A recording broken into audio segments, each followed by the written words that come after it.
Hello students, welcome to Shivan concepts. నేను మీ శివన్. ఇవాల్టి క్లాస్లో మనము ఇండియన్ హిస్టరీ నుంచి, భారత చరిత్ర నుంచి బహుమనీ కింగ్డమ్, బహుమనీ సామ్రాజ్యం గురించి అయితే డిస్కస్ చేసుకుందాము.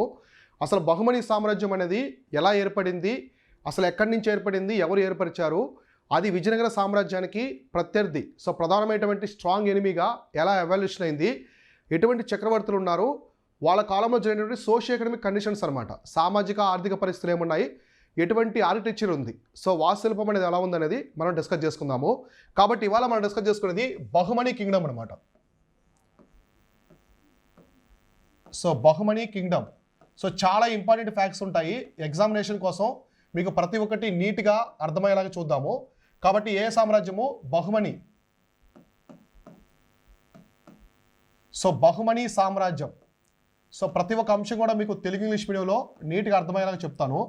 ఈ బహుమనీ సామ్రాజ్యం అనేది ఎప్పటి నుంచి ఎంతవరకు ఉన్నది? ఇది 1347 దగ్గర నుంచి, 1347 దగ్గర నుంచి 1580 వరకు, 1518 CE వరకు ఈ బహుమనీ సామ్రాజ్యం అనేది ఉన్నదన్నమాట. ఈ టైంలో బహుమనీ సామ్రాజ్యం అనేది ఉన్నది. అసలు ఈ బహుమనీ సామ్రాజ్యాన్ని ఎలా ఏర్పరిచారు, ఎలా ఏర్పరిచారు అనేది ఇప్పుడు మనం చూద్దాం. అయితే 1327, 1327 CEలో ఢిల్లీ సుల్తాన్ అయినటువంటి మహమ్మద్ బిన్ తుగ్లక్, ఎవరంట? మహమ్మద్ బిన్ తుగ్లక్. మహమ్మద్ బిన్ తుగ్లక్ ఏ వంశానికి చెందినవాడంటే తుగ్లక్ వంశానికి చెందినవాడు. ఇతను ఎవరంటే ఢిల్లీ సుల్తాను. మహమ్మద్ బిన్ తుగ్లక్ వచ్చేసి ఢిల్లీ సుల్తాన్ అనమాట. మహమ్మద్ బిన్ తుగ్లక్ ఏం చేశాడు? రాజధానిని ఢిల్లీ నుంచి దేవగిరికి మార్చాడు, అంటే దౌలతాబాదు. ఎక్కడికి మార్చాడు? ఢిల్లీ టు, ఢిల్లీ దగ్గర నుంచి, ఢిల్లీ నుంచి ఎక్కడికి మార్చాడు? దేవగిడ్ అనమాట, దేవగఢ్. దేవగఢ్ వరకు మార్చాడు. ఈ దేవగఢ్ వరకు మార్చినప్పుడు ఇతనితో పాటు ఒక పర్సన్ వస్తాడు, అతనే ఇస్మాయిల్. ఇతనితో పాటు వచ్చినటువంటి పర్సన్ ఎవరంటే ఇస్మాయిల్ అనమాట. ఈ దేవగఢ్కి వచ్చినప్పుడు ఇస్మాయిల్ ఏం చేశారంటే ఒక ప్రాంతం, అంటే దేవగఢ్కి వచ్చిన తర్వాత కర్ణాటకలో ఉన్నటువంటి గుల్బర్గా ప్రాంతం అనమాట. అర్థమైందా? కర్ణాటకలో ఉన్నటువంటి ఈ గుల్బర్గా ప్రాంతానికి వచ్చాడనమాట. గుల్బర్గా ప్రాంతానికి రావడం జరిగింది. అర్థమైందా? ఆ ప్రాంతానికి వచ్చి ఆ ప్రాంతం యొక్క పేరు మార్చాడు. ఆ పేరునైతే మార్చాడనమాట. ఎవరు? ఈ యొక్క ఇస్మాయిల్ అనమాట. అర్థమైందా? కాబట్టి ఏ ప్రాంతానికి వచ్చాడు? గుల్బర్గా ప్రాంతానికి. ఇప్పుడు కర్ణాటకలో ఉన్నటువంటి గుల్బర్గా ప్రాంతం. గుల్బర్గా ప్రాంతానికి వచ్చాడు. ఈ ప్రాంతానికి ఏమని మార్చాడు? హసనాబాద్ అని పేరు మార్చాడు అనమాట. హసనాబాద్ అని పేరు మార్చడం అయితే జరిగింది. అర్థమైందా? ఈ విధంగా ఎవరు? ఇస్మాయిల్ ఎవరితో పాటు వచ్చాడు? మహమ్మద్ బిన్ తుగ్లక్తో పాటు ఢిల్లీ నుంచి ఈ దేవగఢ్గా వచ్చి అక్కడి నుంచి గుల్బర్గా ప్రాంతానికి వెళ్ళి ఆ ప్రాంతాన్ని హసనాబాద్గా పేరు మార్చాడు అనమాట. ఇంతవరకు అయితే అర్థమైంది కదా. ఈ విధంగా ఈ బహుమనీ కింగ్డమ్ అనేది రాజ్య స్థాపనకి ప్రధానమైన కారణం వచ్చేసి ఈ మహమ్మద్ బిన్ తుగ్లక్ అతన్ని ఢిల్లీ నుంచి తీసుకోవడం అనమాట. అర్థమైందా? కాబట్టి ఇతను ఇప్పుడు 1327లో ఢిల్లీ నుంచి దేవగఢ్కి వచ్చి అక్కడి నుంచి హసనాబాద్ ప్రాంతానికి వచ్చాడు ఇతను. అయితే ఇతను ఏం చేశాడంటే, ఎవరు? ఈ ఇస్మాయిల్ అనే అతను 1347లో 1347 CEలో కొత్త సామ్రాజ్యాన్ని ఏర్పరిచాడు. ఒక కొత్త సామ్రాజ్యాన్ని, స్వతంత్ర రాజ్యాన్ని ఏర్పరిచాడు. స్వతంత్ర రాజ్యాన్ని ఏర్పరిచాడు అంటే స్వతంత్రుడయ్యాడు. ఇక నాకు మహమ్మద్ బిన్ తుగ్లక్తో పని లేదు, మహమ్మద్ బిన్ తుగ్లక్తో నాకు అవసరం లేదు, నేను కొత్త వాణ్ణి రాజ్య స్థాపన చేశాడు. కొత్త రాజ్యాన్ని ఏర్పరచుకున్నాడు అనమాట. ఎక్కడ? ఈ గుల్బర్గా ప్రాంతంలో. గుల్బర్గా అనేది మనకు ప్రెజెంట్ ఎక్కడ ఉందండి? కర్ణాటక రాష్ట్రంలో ఉంటుంది. కర్ణాటక రాష్ట్రం అంటే మనకి మహారాష్ట్ర కర్ణాటకకి బోర్డర్ రీజన్ అనమాట అదంతా కూడా. ఈ ప్రాంతంలో ఒక కొత్త రాజ్యాన్ని ఏర్పరిచాడు. ఇలా ఆ రాజ్యమే బహుమనీ సామ్రాజ్యంగా ఏర్పడింది అనమాట. అయితే ఇస్మాయిల్ యొక్క అసలు పేరు వచ్చేసి ఇస్మాయిల్ ముల్క్ అనమాట. ఇస్మాయిల్ ముల్క్. ఇక్కడ మనకి హసన్ గంగు అని చెప్పేసి ఒక బహుమనీ సుల్తాన్ ఉంటాడు. హసన్ గంగు అని చెప్పేసి ఒక ఈ యొక్క బహుమనీ సుల్తానే ఈ సామ్రాజ్యాన్ని స్థాపించాడు అనమాట. ఈ సామ్రాజ్యాన్నే స్థాపించి చాలా పెద్ద స్థాయికి తీసుకెళ్ళాడు. ఎంతగా అంటే అంత పెద్ద విజయనగర సామ్రాజ్యానికి బలమైన శత్రువు ఏదైనా ఉందా అంటే అది బహుమనీ సామ్రాజ్యం. బహుమనీ సామ్రాజ్యం అనమాట. ఇంతవరకు మీకు స్టోరీ అర్థమైందా? ఈ బహుమనీ కింగ్డమ్ అనేది ఎలా ఏర్పడింది, అసలు ఎక్కడి నుంచి వచ్చారు? అయితే ఇక్కడ మీరు తెలుసుకోవాల్సిన మరొక ఇంపార్టెంట్ థింగ్ ఏంటంటే, బహుమనీ సామ్రాజ్యం అనేది first independent Islamic Kingdom in South India. మన దక్షిణ భారతదేశంలో మొట్టమొదటి ముస్లిం స్వతంత్ర రాజ్యం అనమాట. స్వతంత్ర ముస్లిం రాజ్యం. అప్పటి వరకు సౌత్ ఇండియాలో ఎటువంటి ముస్లిం సామ్రాజ్యాలు లేవు. మొట్టమొదటిసారిగా ఏర్పడింది బహుమనీ సామ్రాజ్యమే. కాబట్టి బహుమనీ సామ్రాజ్యాన్ని మనం ఏం చెప్పుకోవచ్చు అంటే first independent. So first independent Muslim kingdom. Muslim kingdom in South India. So Muslim kingdom. So first independent Muslim kingdom in ఎక్కడంట? South India. So South India. So దక్షిణ భారతదేశంలో ఏర్పడినటువంటి మొట్టమొదటి ముస్లిం సామ్రాజ్యం, స్వతంత్ర ముస్లిం సామ్రాజ్యమే ఈ బహుమనీ సామ్రాజ్యం అనమాట. సో ఇంతవరకు మీకు అర్థమైందా? ఇంట్రడక్షన్ మొత్తం కూడా బహుమనీ సామ్రాజ్యం అనేది ఏ విధంగా ఏర్పడింది మొత్తం కూడా క్లియర్గా అర్థమైంది కదా. ఇప్పుడు మనం ఈ హసన్ గంగు దగ్గర నుంచి డిస్కస్ చేసుకుందాం. ఈ బహుమనీ సామ్రాజ్యంలో మొత్తం 14 మంది, సో 14 మంది సుల్తాన్లు అయితే ఉంటారు. బహుమనీ సుల్తాన్లు ఎంతమంది ఉంటారు? 14 మంది సుల్తాన్లు అయితే ఉంటారనమాట ఈ బహుమనీ సామ్రాజ్యంలో, ఈ స్వతంత్రంగా ఏర్పడినటువంటి బహుమనీ సామ్రాజ్యంలో. సో అంత అర్థమైందా? ఇప్పుడు మనం ఈ బహుమనీ కింగ్డమ్కి సంబంధించినటువంటి రాజకీయ చరిత్ర, పొలిటికల్ హిస్టరీ. అసలు పొలిటికల్ హిస్టరీ అంటే ఏంటి, ఎంతమంది సుల్తాన్లు ఉన్నారు, ఆ సుల్తాన్ల కాలంలో జరిగినటువంటి ప్రధానమైనటువంటి అంశాలు ఏమున్నాయి అనేది చరిత్రలో ఇప్పుడు మనం తెలుసుకుందాం. సో అర్థమైందా? కాబట్టి ఇప్పుడు మనం ఏం చేద్దాము, బహుమనీ సామ్రాజ్యానికి సంబంధించినటువంటి రాజకీయ చరిత్ర ఏముందో చూద్దాం, పొలిటికల్ హిస్టరీ. మనం డిస్కస్ చేసుకునే మొట్టమొదటి బహుమనీ సామ్రాజ్యానికి సంబంధించిన సుల్తాన్ ఎవరంటే హసన్ గంగు బహుమని అని చెప్పేసి పిలుస్తారు. సో అతని పేరు వచ్చేసి హసన్ గంగు బహుమని. హసన్ గంగు బహుమని. సో హసన్ గంగు బహుమని అనమాట. సో అసలు ఎవరు ఈ హసన్ గంగు అనే అతను ఎవరు? సో హసన్ గంగు అనే అతను ఎవరు? సో ఈ హసన్ గంగు అనే అతనే ఈ బహుమనీ సామ్రాజ్యం యొక్క స్థాపకుడు అనమాట. సో స్థాపకుడు, సామ్రాజ్య స్థాపకుడు. సో ఎప్పుడు ఏర్పరిచారంట? సో ఈ సామ్రాజ్య స్థాపకుడుగా ఎప్పుడంటే 1347లో ఈ బహుమనీ సామ్రాజ్యాన్ని స్థాపించాడు. ఎవరు? హసన్ గంగు బహుమని. అయితే అసలు చరిత్రలో ఏముంది? చరిత్రలో ఈ హసన్ గంగు బహుమని ఈ యొక్క సామ్రాజ్యాన్ని ఎలా స్థాపించాడని చెప్పేసి ఫెరిష్టా అనమాట, ఒక పర్షియన్ చరిత్రకారుడు.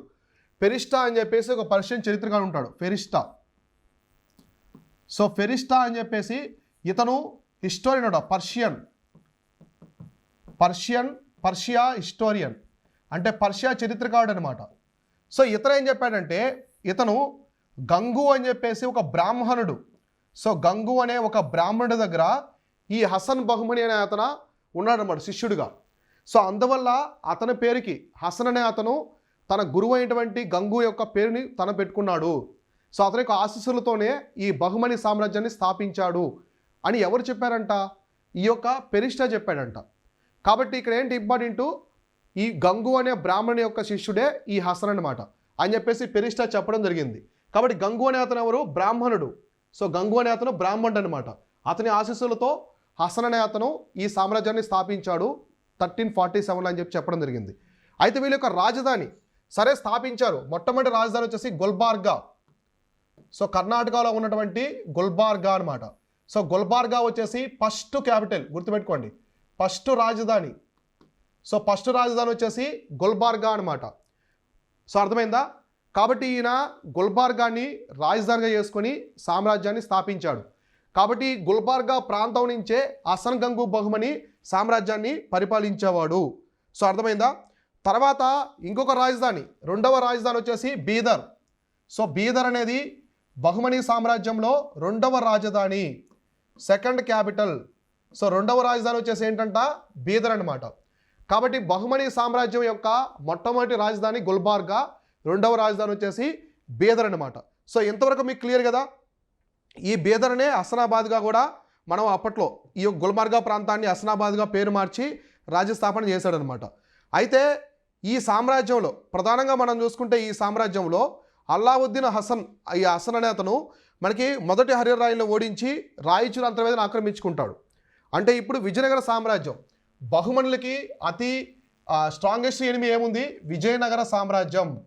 సో విజయనగర సామ్రాజ్యం, ఈ విజయనగర సామ్రాజ్యానికి సంబంధించినటువంటి మొట్టమొదటి రాజెవరు? విజయనగర సామ్రాజ్యంలో మొట్టమొదటి రాజెవరు? హరిహర రాయలు. సో హరిహర రాయ. ఈ హరిహర రాయ్కి ఈ యొక్క అబ్దుల్ హసన్కి మధ్య ఒక పెద్ద యుద్ధం జరుగుతుంది. ఈ యుద్ధంలో హరిహర రాయ్ ఓడిపోతాడు. సో ఓడిపోయిన తర్వాత రాయచూర్ అంతర్వేది,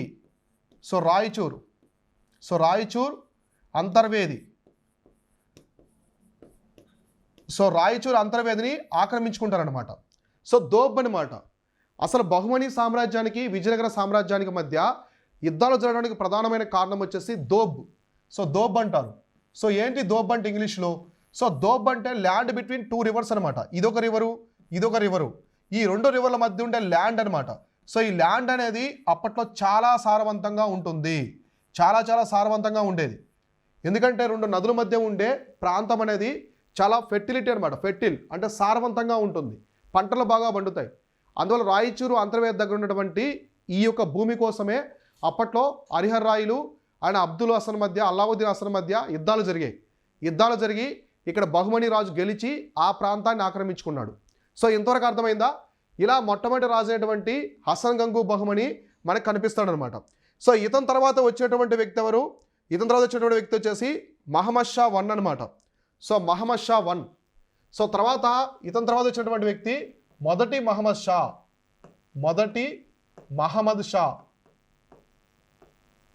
సో మొదటి మహమ్మద్ షా అయితే వస్తాడనమాట.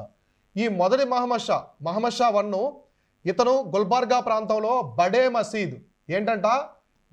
మసీద్ అనేదాన్ని నిర్మించాడు. సో ఎప్పటికీ మీకు ఆ ప్రాంతంలో ఉంటుంది. బడే మసీద్ ఎవరు నిర్మించారంటే మొదటి మహమ్మద్ షా. ఇలాంటివి అడుగుతారు ఎగ్జామినేషన్లో.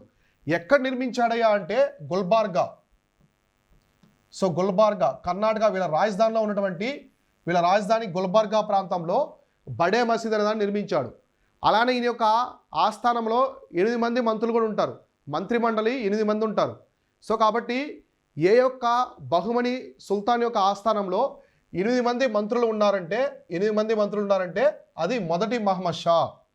సో మొదటి మహమ్మద్ షా యొక్క ఆస్థానంలో 8 మంది మంత్రులు అయితే ఉంటారనమాట. ఈ విధంగా బహుమని సామ్రాజ్యానికి సంబంధించి ప్రత్యేకమైనటువంటి విషయాలు ఇవన్నీ కూడా ఇలాంటివి ఎగ్జామినేషన్లో ఎక్కువ అడుగుతారు. కాబట్టి మొట్టమొదటి వ్యక్తి హసన్ గంగు బహుమని, తర్వాత వచ్చేసి మొదటి మహమ్మద్ షా అనమాట. సో ఎంతవరకు క్లియరా? సో నెక్స్ట్ రాజు వచ్చేసి ఎవరంటే 2వ మహమ్మద్ షా. సో వీళ్ళ తర్వాత వచ్చినటువంటి కింగ్ వచ్చేసి 2వ మహమ్మద్ షా. ఇక్కడ చూడండి. సో ఇతనికి సంబంధించి ఒక ప్రత్యేకమైన అంశం ఉంది, 2వ మహమ్మద్ షా. సో ఇక్కడ చూడండి, ఇతను మొట్టమొదటి సుల్తాను, తర్వాత నెక్స్ట్ వచ్చేసి 3rd పర్సన్ అనమాట ఇతను. సో ఇతను అప్పట్లోనే ఈ యొక్క విజ్ఞానానికి చాలా ఇంట్రెస్ట్ అనమాట ఇతనికి. సో విజ్ఞానము, టెక్నాలజీ వీటి మీద చాలా ఇంట్రెస్ట్ అనమాట. టెక్నాలజీ మీద చాలా ఇంట్రెస్ట్ ఎవరికి? 2వ మహమ్మద్ షాకి. బహుమని సుల్తాన్ అయినటువంటి 2వ మహమ్మద్ షాకి ఈ భూగోళ శాస్త్రము, టెక్నాలజీ, సామాన్య శాస్త్రం వీటి మీద మంచి ఇంట్రెస్ట్ అనమాట ఆయన సుల్తాన్ అయినప్పటికీ. అందుకే ఇతను ఏమని పిలుస్తారంటే 2వ అరిస్టాటిల్ అని చెప్పేసి పిలుస్తారు. సో ఏమని పిలుస్తారంటే 2వ అరిస్టాటిల్. సో 2వ అరిస్టాటిల్ అని చెప్పేసి పిలుస్తారు ఎవరిని? 2వ మహమ్మద్ షాని. కాబట్టి మొట్టమొదటి హసన్ గంగు బహుమని, తర్వాత మొదటి మహమ్మద్ షా, తర్వాత 2వ మహమ్మద్ షా. 2వ మహమ్మద్ షాని ఏమని పిలుస్తున్నారు? ఇక్కడ 2వ అరిస్టాటిల్ అని చెప్పేసి పిలుస్తున్నారు అనమాట. సో ఇంతవరకు క్లియరా? సో కాబట్టి ఇంతవరకు మీరు క్లారిటీగా చూసుకోండి, ఎగ్జామినేషన్లో ఎక్కువగా అడుగుతూ ఉంటారు. కాబట్టి 2వ మహమ్మద్ షా అనమాట. మీకు మళ్ళీ ఇక్కడ 2వ అహ్మద్ షా ఉంటాడు, ఇంకొక చక్రవర్తి వచ్చేసి 2వ సుల్తాను 2వ అహ్మద్ షా. సో ఇతను 2వ అహ్మద్ షా వచ్చేసి ఇక్కడ ఇతను ఏం చేశారంటే ఇతను కూడా బహుమని సుల్తాను. అంటే మనకి 2వ మహమ్మద్ షా తర్వాత 2 సుల్తాన్లు వస్తారు. వాళ్ళ తర్వాత వచ్చిన వ్యక్తే ఈ 2వ అహ్మద్ షా అనమాట. ఇతను ఏం చేశాడంటే ఈ గుల్బర్గా నుంచి రాజధానిని మార్చింది ఇతనే అనమాట. సో గుల్బర్గా నుంచి ఎక్కడికి మార్చాడంట? బీదర్. సో గుల్బర్గా నుంచి బీదర్ ప్రాంతానికి రాజధాని మార్చినటువంటి బహుమని సుల్తాన్ ఎవరంటే ఈ 2వ అహ్మద్ షా అనమాట. సో ఎందుకంటే అప్పట్లో ఈ ప్రాంతం చూడండి, గుల్బర్గా నుంచి బీదర్ ప్రాంతానికి, సో బీదర్ ప్రాంతానికి రాజధానిని మార్చాడు. ఎవరు మార్చారంటే 2వ అహ్మద్ షా, మహమ్మద్ కాదు, అహ్మద్ షా. బహుమని సుల్తాన్లో ఉన్నటువంటి 2వ అహ్మద్ షా గుల్బర్గా నుంచి బీదర్కి ఈ యొక్క రాజధానిని మార్చాడు. ఇలా మీరు చరిత్రలో ప్రతి ఒక్క అంశం కూడా చాలా నీట్గా చూసుకోవాలి. ఎగ్జామినేషన్లు అడుగుతారు, ఎగ్జామినేషన్లు ఇవన్నీ కూడా ఎక్కువ అడుగుతూ ఉంటారు, చాలా కేర్ఫుల్గా చూసుకోండి. కాబట్టి హసన్ గంగు బహుమని, మొదటి మహమ్మద్ షా, తర్వాత 2వ మహమ్మద్ షా కావచ్చు, రెండవ అహ్మద్ షా కావచ్చు, ఇలా అనమాట. ఇలా మీరు చూసుకోవాలి ఎగ్జామినేషన్ ప్రకారం. తర్వాత మనకి మూడవ Muhammad Shah. So important point వచ్చేసి నెక్స్ట్ మూడవ మహమ్మద్ షా. సో మహమ్మద్ షా 3 అనమాట. సో ఇక్కడ చూడండి, ఈయనకి సంబంధించి ఒక ఇంపార్టెంట్ థింగ్ ఉంటుంది. సో మూడవ మహమ్మద్ షా అనమాట. సో ఇతని కాలంలో ప్రధానమైన అంశం వచ్చేసి ఇతను ఒక మంత్రి వచ్చేసి గవాన్ అనమాట. మహమ్మద్ గవాన్ అని చెప్పేసి ఒక మంత్రి ఉండేవాడు. సో మహమ్మద్ గవాన్ అనే అతను ఎవరి ఆస్థానంలో ఉండేవాడంటే మూడవ మహమ్మద్ షా అనమాట. మూడవ మహమ్మద్ షా యొక్క ఆస్థానంలో ఇతను ఉండేవాడు. ఇతని కాలంలో ఒక ట్రావెలర్ కూడా వచ్చారు, నికితిన్ అని చెప్పేసి. సో నికితిన్ అని ఒక రష్యా ట్రావెలరు. సో ఏ దేశానికి చెందినటువంటి ట్రావెలర్ అంట? రష్యా దేశానికి సంబంధించినటువంటి నికితిన్ అనే ఒక రష్యా యాత్రికుడు ఈ యొక్క మూడవ మహమ్మద్ షా. సో మూడవ మహమ్మద్ షా యొక్క ఆస్థానం, రెండవ అహ్మద్ షా ఇక్కడ. ఇతను రెండవ అహ్మద్ షా, అతను వచ్చేసి మూడవ మహమ్మద్ షా. సో మహమ్మద్ షా అనమాట, ఇతని కాలంలో వచ్చాడు. సో అర్థమైందా ఇంతవరకు? సో క్లియర్ కదా? కాబట్టి మహమ్మద్ గవాను ఎవరి టైంలో ఉన్నాడంటే మూడవ మహమ్మద్ షా. మూడవ మహమ్మద్ షా యొక్క ఆస్థానంలో ఈ యొక్క మహమ్మద్ గవాన్ అనే అతను, ఎవరు? మహమ్మద్ గవాన్ అనే ఒక పెద్ద వ్యక్తి ఉండేవాడు, ఆయన మంత్రిగా ఉన్నాడనమాట. సో ఇంతవరకు క్లియరా? ఇవన్నీ చూడండి, ఎగ్జామినేషన్లు ఎక్కువ అడుగుతుంటారు. రష్యా యాత్రికుడు ఎవరి కాలంలో వచ్చాడు? మూడవ మహమ్మద్ షా యొక్క కాలంలో రావడం జరిగిందనమాట. సో ఇలా వీళ్ళంతా ఎవరంటే బహుమనీ సామ్రాజ్యానికి సంబంధించినటువంటి ఆ సుల్తాన్లుగా మనమైతే చెప్పుకోవచ్చు అనమాట. సో అర్థమైందా? ఇంతవరకు క్లియర్ కదా వీళ్ళకి సంబంధించి ఇవన్నీ కూడా? సో ఇలా అయితే వీళ్ళందరూ కూడా వీళ్ళ పరిపాలన కాలంలో చాలా విషయాలు జరిగాయి. అంటే అప్పట్లో సొసైటీ ఎలా ఉన్నది, ఆర్థిక పరిస్థితులు ఎలా ఉన్నాయి, ఎటువంటి నిర్మాణాలు చేపట్టారు. సో అవన్నీ కూడా మనం నెక్స్ట్ క్లాస్లో చూద్దాం. నెక్స్ట్ క్లాస్లో నీట్గా బహుమనీ సామ్రాజ్యంలో ఎటువంటి పరిస్థితులు ఉన్నాయి ఆ రోజుల్లో, ఎందుకు బహుమనీ సామ్రాజ్యం విడిపోయింది, సో ఎందుకు బహుమనీ సామ్రాజ్యం విడిపోయింది, తర్వాత విడిపోయిన తర్వాత ఎటువంటి వంశాలు ఎటువంటి రాజ్యాలను ఏర్పరిచాయి, తర్వాత వీళ్ళు ఎటువంటి వాస్తుశిల్పం అనమాట, ఎటువంటి నిర్మాణాలు చేపట్టారు, అవన్నీ కూడా మనం నెక్స్ట్ క్లాస్లో క్లారిటీగా డిస్కస్ చేసుకుందాం. Thank you all.